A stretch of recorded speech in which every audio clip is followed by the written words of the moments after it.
Well, we all grew up with the idea of the great Australian dream, buying your first home, making it your own, maybe even raise a family. Well, in 2025, though, it's little less dream and a whole lot of nightmare as the concept slips further from reality. But is there a way to make it happen in a modern world? Let's talk it through. Comedian and author and architecture aficionado Tim Rosso. Ross, hello, mate. Lovely to see you. It's so good to see you. I was just thinking, if you've missed me, remember I used to do a regular segment with you guys on the time travel segment. You can't remember, can you, Larry? Yeah, that's what happens when you stuff things up. We don't get you back again. It's a 5-year ban. When you become so successul, you don't have time for us anymore. Lovely to see you, Rosso. It's always, you guys look great, so thank you for having me on the show. Welcome to our new studio, mate. We've been here a while. Yeah.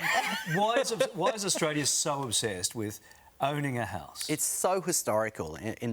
After the war, we pushed everyone out to the suburbs, and it was like the quarter-acre dream. You know, you have a lemon tree to do a wee on. You've got the Hills hoist. You put a Holden or a Ford in the driveway, and that stayed with us. You know, you can't run away from history, and no matter where people have come from, as soon as they land on these shores, they tend to buy into the dream of home ownership and the idea of space. And space, yeah. We've got, we're so lucky here, and particularly people from overseas who often are amazed that you can buy land, and so that's become part of our dream as well. But unfortunately, obviously, it's become unaffordable for so many Australians. Unaffordable. You travel the country looking at properties. What's the most popular style? Things are changing, aren't they? Yeah, for sure. I mean, what we're finding, obviously, is clearly affordability is pushing people into apartments. But also people are loving apartments because you can be closer to where the action is. There's great communities that are coming out of apartments. We're constantly seeing the people who are living in really good apartments are saying, well, I used to live in the suburbs and I never used to talk to my neighbours, but now I'm having coffee downstairs with my friends, I'm hanging out with people, I'm close to the beach. You know, somewhere like Newcastle, where you can live in an apartment in the city and then walk to the beach. It's extraordinary. So there's a huge shift and a huge change in how we want to live, because if you think about the idea of, you see this wonderful footage which was showing of the quarter-acre block from the 1950s. We don't live in the same way anymore. So that great Australian dream, as we know it, is changing definitely, right? Absolutely. And I think if you think back to that time and they go, it was like women weren't working, the dad would go off to work and they'd come home and the dinner would be on the table and all that sort of stuff. And, the lawn on the weekend there was less going on, there was less parties to be had. It was just a different time, and now we're living in a supercharged world, so our desires have changed.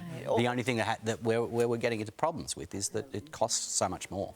Absolutely, as a percentage of your wage, right? All of your research has gone towards this very successful stage show, and you've just announced some more dates.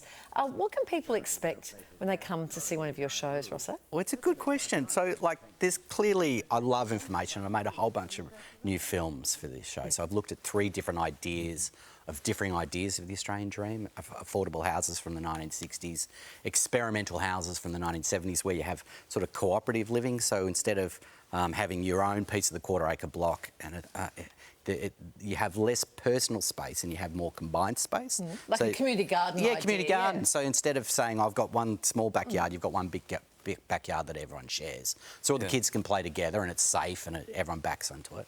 Ideas that today everyone would go, yeah, I want to be part of that.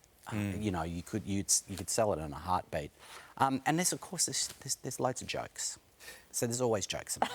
Yeah, I've been to the show a couple of times, and it's an absolute hoot. Great stories about old Australia and what families and growing up was like. But there's no songs in this one. Sorry, Larry. A lot of good jokes. No, but it's a fun show. It's